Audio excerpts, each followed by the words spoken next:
Welcome to the Workplace Minute, powered by H3HR Advisors and sponsored by Paychex, and also sponsored by WorkHuman. My name is Steve Boese. To improve employee mental health, organizations should embrace disconnection.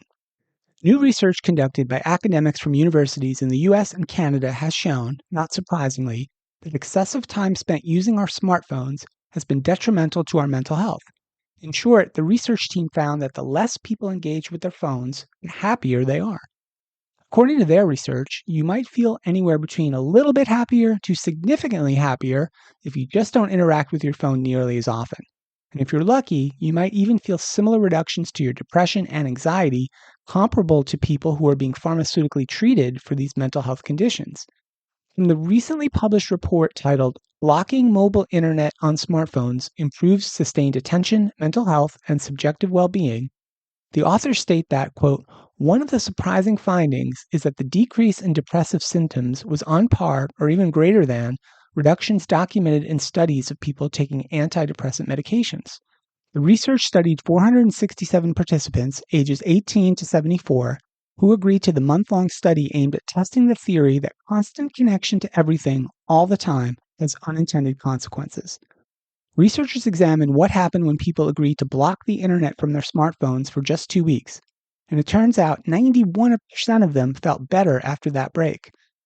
What we found was that people had better mental health, better subjective well-being, and better sustained attention, said Adrian Ward, a psychologist at the University of Texas at Austin and one of the paper's authors.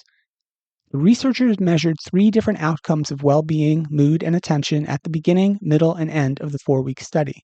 While 91% of the participants improved their scores in at least one category, 71% reported better mental health after the break compared to before, and 73% reported better subjective well-being. And the size of these effects are larger than we anticipated, said the study's author Noah Costello, an assistant professor at the University of Alberta in Canada. Of course, for some people, medications and/or talk therapy are the key to managing mental health, and the researchers are not suggesting less internet time is any kind of replacement for that type of care. But a break from the internet on their phones improved participants' attention spans, which were measured by a computer task involving tracking images that alternated between mountain scenes and cities. Prior research has shown that performance in this kind of task tends to drop off as people age. But to the researchers' surprise, after the break from the internet, there was a significant boost in scores, and the effects of the attention span were about as large as if participants had become 10 years younger, the researchers note. When the participants agreed to block the internet on their phones, they were permitted to continue to use laptops or iPads at work or at home, and they could continue to use their phones to talk or text. So the researchers weren't sure if participants would just swap their phones for some other form of screen time. But as it turns out, breaking the habit of scrolling on their phones led to significant changes in how they spent their time.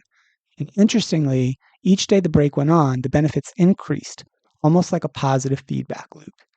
It's not like you stop using the internet and magically you just feel better, Ward says. What happened is that people spent more time engaged in other, healthier behaviors. People reported they spent more time in nature, more time socializing, more time doing their hobbies. They also got more sleep and felt more socially connected to other people in their lives. As more and more of our professional lives revolve around being constantly connected to our work, usually via our devices, these findings suggest that organizations concerned with the mental well-being of their employees consider how encouraging or even enforcing more disconnection would benefit the mental health of their workers. And if organizations are not willing to encourage this kind of disconnection, soon some countries and localities may just require it. Right to disconnect laws are designed to protect employees from work-related communications outside of their regular working hours, allowing them to enjoy personal time without the pressure to respond to emails, calls, and messages. These laws aim to improve work-life balance, reduce burnout, and support mental health. France has been a pioneer in this area, enacting legislation in 2017 that grants employees the legal right to disconnect after work hours. Other European countries, including Spain, Italy, Belgium, and Ireland, followed suit with similar protections. And outside of Europe, Ontario and Canada and parts of Australia have also implemented right to disconnect policies, although each country has unique approaches and exceptions.